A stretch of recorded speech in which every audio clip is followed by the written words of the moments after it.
حضرت حسن رضی اللہ تعالیٰ عنہ کہتے ہیں نبی کریم صلی اللہ علیہ وآلہ وسلم نے ارشاد فرمایا کیا میں تم کو بدترین چور بتاؤں؟ صحابہ کرام نے عرض کیا حضور صلی اللہ علیہ وآلہ وسلم وہ کون ہے؟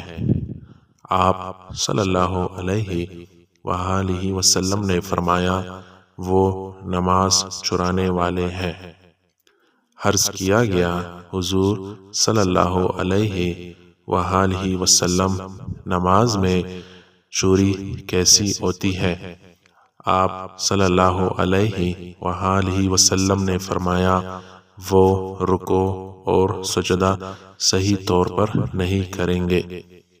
فرمان نبوی ہے قیامت کے دن سب سے پہلے نماز کے متعلق پوچھا جائے گا، اگر نمازیں پوری ہوں گی تو حساب آسان ہو جائے گا، اگر نمازیں کچھ کم ہوں گی تو اللہ تعالیٰ فرشتوں سے فرمائے گا اگر میرے بندے کے کچھ نوافل ہو تو ان سے ان نمازوں کو پورا کر دو۔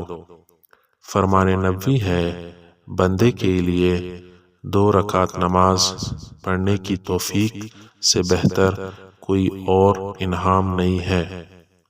حضرت عمر فاروق رضی اللہ تعالیٰ عنہ جب نماز پڑھنے کا ارادہ کرتے تو آپ کا جسم کانپنے لگتا اور دانت بجنے لگتے۔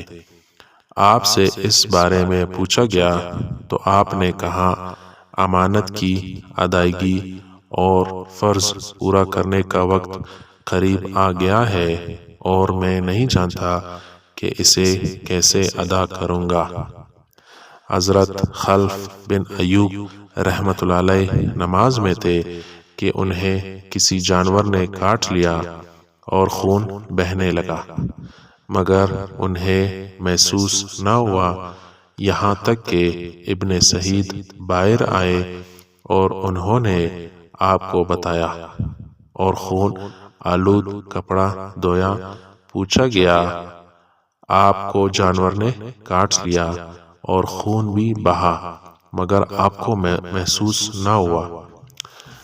آپ نے جواب دیا اسے کیسے محسوس ہوگا جو اللہ تعالیٰ کے سامنے کھڑا ہو، اس کے پیچھے ملک الموت ہو، بائیں طرف جہنم ہو اور قدموں کے نیچے پل صراط ہو۔ حضرت عمر بن زر رحمۃ اللہ علیہ جلیل القدر عابد اور زاہد تھے۔ ان کے ہاتھ میں ایک ایسا زخم پڑ گیا کہ عتبہ نے کہا اس ہاتھ کو کاٹنا پڑے گا۔ آپ نے کہا کاٹ دو۔ عتبہ نے کہا آپ کو رسیوں سے جکڑے بغیر ایسا کرنا ناممکن ہے۔ آپ نے کہا ایسا نہ کرو بلکہ جب میں نماز شروع کروں تب کاٹ لینا۔ چنانچہ آپ نے نماز شروع کی تو آپ کا ہاتھ کاٹ لیا گیا مگر آپ کو محسوس بھی نہیں ہوا۔